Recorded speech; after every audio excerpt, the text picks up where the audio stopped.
आज हम सुनते हैं दशा माता की 5वीं कहानी। एक राजा के 2 रानियां थी। राजा की पहली रानी को लक्ष्मी कहा जाता था तथा दूसरी रानी को रानी होने पर भी कुलक्ष्मी कहा जाता था। एक दिन लक्ष्मी रानी क्रोध में होकर लकड़ी का पटा ले मलिन कपड़े पहनकर कोप भवन में जा लेटी।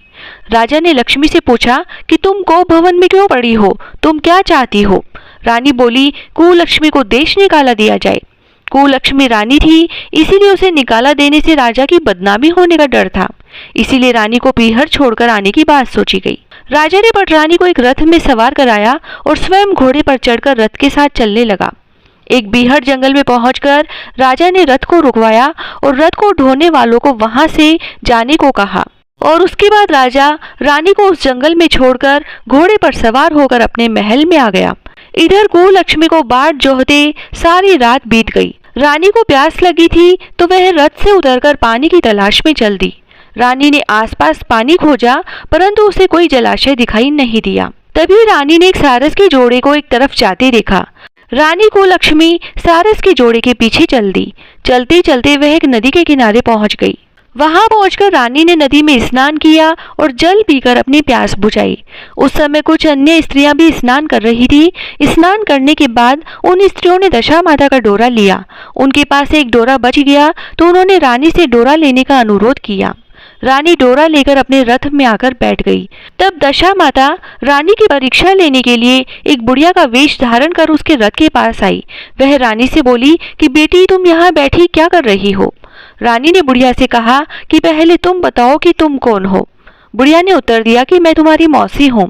तब रानी उसके गले लगकर रोने लगी और अपनी विपदा भरी सारी कहानी उस बुढ़िया को बता दी।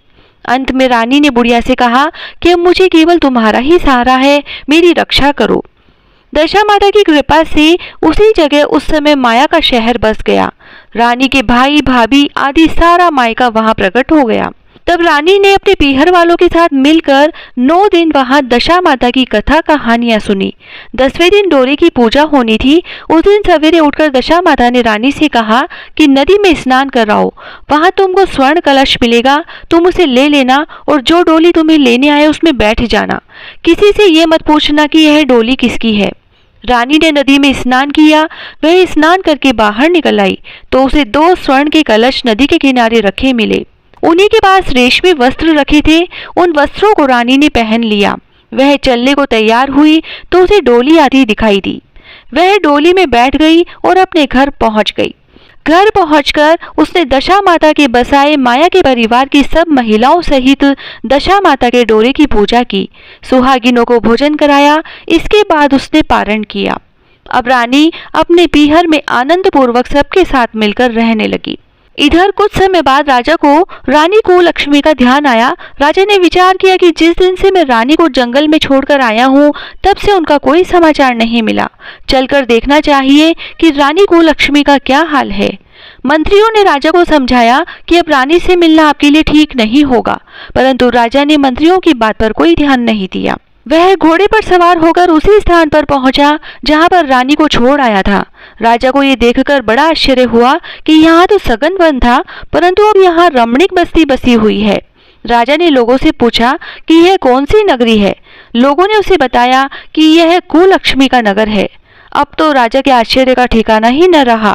वह बार बार सोच रहा था कि क्या यह नगर मेरी पटरानी कुलक्ष्मी द्वारा बसाया नगर है।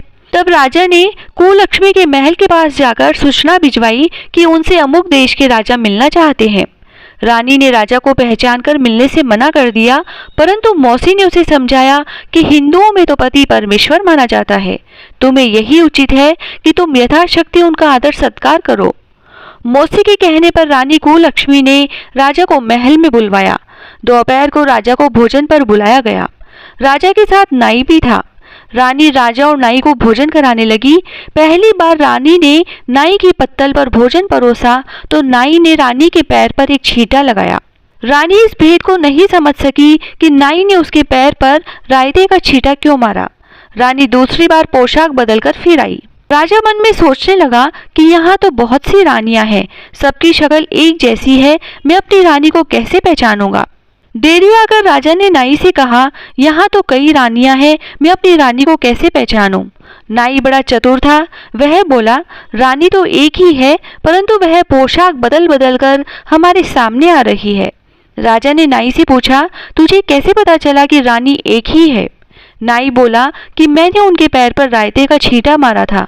वह 3 बार कपड़े बदलकर हमारे सामने आई, परंतु वह छींटा उनके पैर पर तीनों बार लगा हुआ था।